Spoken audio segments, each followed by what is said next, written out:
Hello, geometry folks, and welcome to Special Quadrilaterals. You're going to need your notes, a pen or a pencil, and a calculator, and the little note sheet I gave you in class. We'll get started. All right, so what is a quadrilateral? Let's go ahead and write this into our notes. A quadrilateral is a shape that has four straight sides. That's really important that the shape is four straight sides, and that all the sides are connected. Okay, so that's what a quadrilateral is. Today we are going to be investigating a certain type of quadrilateral, which is called a parallelogram. Okay, so today we're going to be talking about a parallelogram, which is a quadrilateral. All right. So you'll take that little sheet that I have given you in class and tape it in your notes like such, and you'll write parallelograms above it, and then below it we'll talk about what parallelograms have. So that's what you should see in your notes. All right, so let's go ahead and talk about what parallelograms have, because they are a quadrilateral. They have four straight sides and they're all connected. So a parallelogram should have opposite sides being parallel. That's the definition of a parallelogram. Opposite sides are parallel. So if I'm talking about the opposite sides, I would say side BC is parallel to AD. And remember, that's the symbol for parallel. And CD would also be parallel to AB. Okay, so we have parallel sides, so the opposite sides are parallel. And what does parallel mean? They have the same slope and they never ever touch. So if I wanted to write down what sides are parallel, I would write AB segment is parallel to segment CD. That means that symbol means parallel. And the other parts that are parallel are BC segment, which is parallel to AD. Okay, so those are our two sides, opposite sides, sets of opposite sides that are parallel. The other thing that parallelograms have are opposite sides are congruent.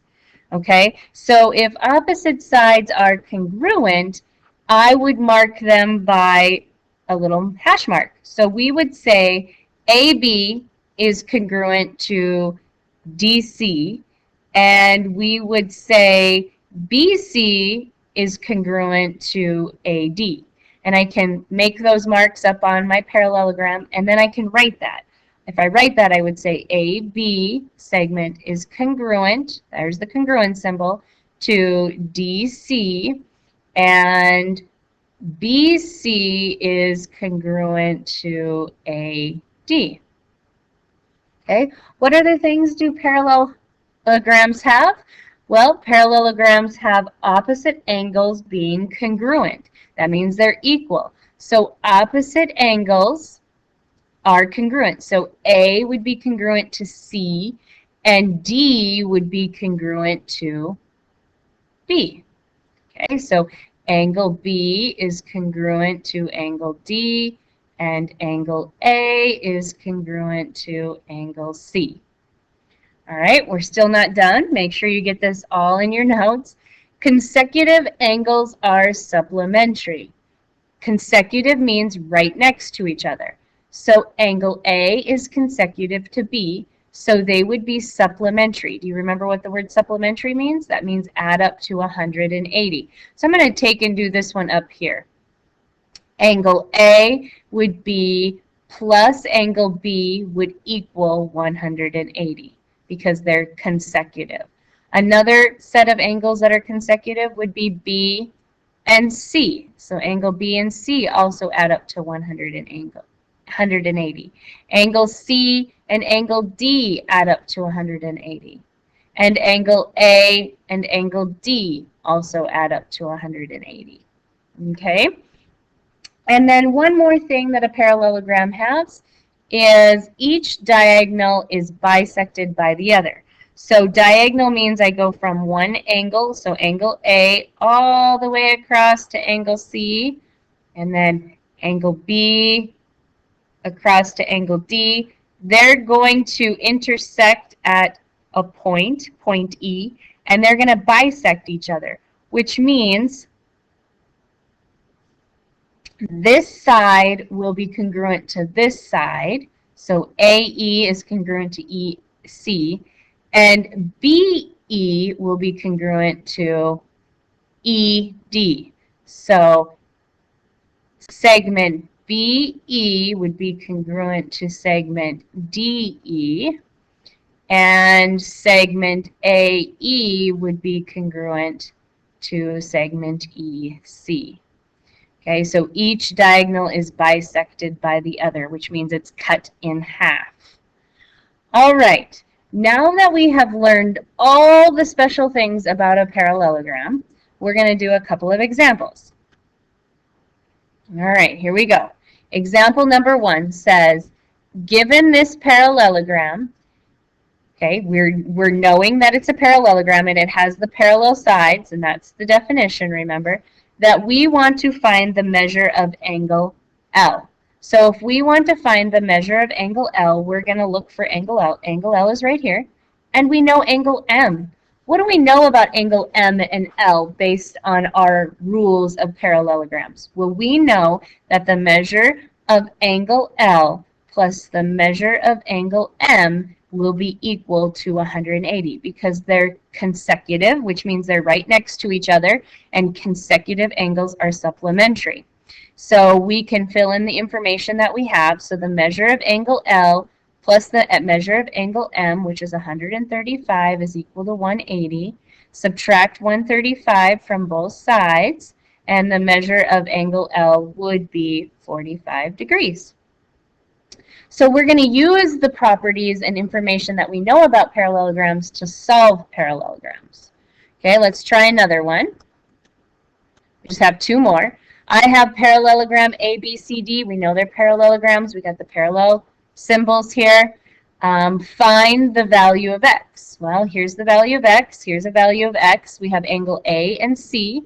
And what we should know about angle A and C is that they're opposite. So if they're opposite, they're congruent. So the measure of angle C would be congruent to the measure of angle A, or equal. So the measure of C is 9x plus 2, and the measure of A is 12x minus 34. And then we're going to subtract 9x from both sides and add 34 to both sides, and we get 36 equals 3x. Divide both sides by 36, and we get x equals 18. Okay, so that is the answer to that problem. Okay, so x would be 18. All right, let's do the last problem here. So we have this parallelogram, and it looks like we have some x's and y's, so we want to find our x's and y's. So let's go ahead and start with x. So I have, sorry about that. So I have an x over here, and I am looking for my value of x. So let's talk about angle G. Angle G is right next to angle F. So what we would know is that because they're consecutive angles, they should add up to be 180. So the measure of angle F plus the measure of angle G should equal 180. So the measure of F is 50. The measure of G is 7x plus 4, and that would equal 180. 54, add like terms. And then I'm going to solve for x by subtracting 54 on both sides. I get 7x equals 126. Divide by 7, and I get x equals 18. All right, so now what I'm going to do is I'm going to find my y value. So to find my y value, I want to look at where y is. Well, y is here. And that's a side. And what do we know about parallel sides? Parallel sides are also congruent. Opposite sides are congruent. So we would know that side FG is congruent to side ED.